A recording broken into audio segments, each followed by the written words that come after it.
full-time at Deepdale, and Sunderland's players and fans can celebrate. It's been a wonderful achievement for such a young side with so many injuries. Amad Diallo has been the star of the show, on loan from Manchester United. He's got 13 goals. Alex Pritchard, the daddy of the group, if you like, at 30 years of age, has played his part as well. And there we are, Sunderland fans disrobe, as is the custom in terms of celebration. They have won by 3-0. They won promotion via the playoffs from League One last season. Can they do so again this season? It looks like it is going to be Sunderland against Luton in those playoffs. And Tony Mowbray done a magnificent job. I'm not sure everyone was convinced when he came in to take over at Sunderland as a former Middlesbrough manager, but he has convinced everybody now in Sunderland he is the right man for the job. And young and old, they celebrate. It's all over as well at the Riverside Stadium.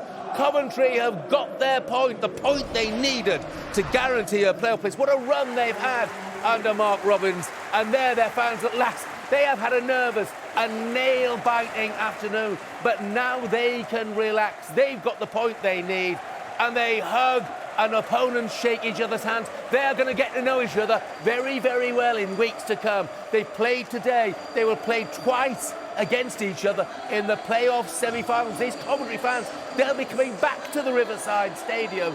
A great run under Mark Robins, and they are in the playoffs, joining Middlesbrough, who, of course, were already there. There he is, heading up into the crowd. What a job he has done.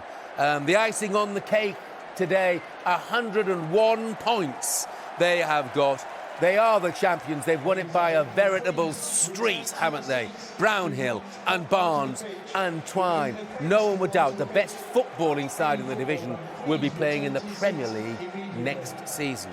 And Vincent Kompany will be the man in charge. Let's check on the full-time scores then, shall we? And in the Championship, Birmingham City 1, Sheffield United 2. Ollie McBurney and James McAtee got the goals for already promoted Sheffield United. Burnley 3, Cardiff 0, which I've just told you about a moment or two ago. Huddersfield, Neil Warnock's raid. If that is to end now, it's ended with a victory. 25 points from 15 games. What about that from Neil Warnock? Absolutely brilliant. And today, Karoma Hungbo with the goals that settled the issues. Luton 0, Hull City 0. Middlesbrough 1, Coventry 1. Gus Hamer for Coventry needed a point. They got it, despite Cameron Archer's 11th of the season for Middlesbrough. Millwall 3, Blackburn 4. Millwall led by 3-1, needing to win to clinch a playoff place. Duncan Watmore with 2 of those goals. Ollie Burke got the other one. It looked like they were home and hose, but Ben Brereton Diaz inspired a comeback in the second half. Blackburn went on to win the game. It wasn't enough to get them a playoff place. It was enough to stop Millwall from making the playoffs. Norwich 0, Blackpool 1. Club record 5 home league games without a goal, let alone a win for Norwich. And Timu Puki parting the club this afternoon. Morgan Rogers got the only goal of the game. What about that scoreline? Preston 0, Sunderland 3, goalless first half, and then in the second half, Amad Diallo, Alex Pritchard and Jack Clarke and Tony Mowbray's side are in the playoffs, and they'll be a side to be feared by everybody, unbeaten in 9 games. Queen's Park Rangers' disappointing season has ended badly at Loftus Road. Their 12th home defeat. That's a club record. Mark Sykes and Sam Bell scoring the goals for Bristol City. Swansea 3, West Bromwich Albion 2. Luke Cundle and Oliver Nitcham, and then Joel Pirro with the goals for Swansea City. West Brom led twice in the game but couldn't hold on. Yakuzo and Semi Ajayi got their goals, and it's another season in the Championship for them. Watford, Loser and Keenan Davis got the goals to give Chris Wilder a decent send-off, if it is to be a send-off as far as Wilder is concerned. 3 wins in the 11 games of his reign. Stoke City, another bitterly disappointing afternoon for them. They've not won in the last 7 games, and they finish firmly in the bottom half of the table. And it finished Wigan 0, Rotherham United 0 at the DW Stadium. This is the final Championship table then. Burnley and Sheffield United, we knew they were champions and promoted before the games today.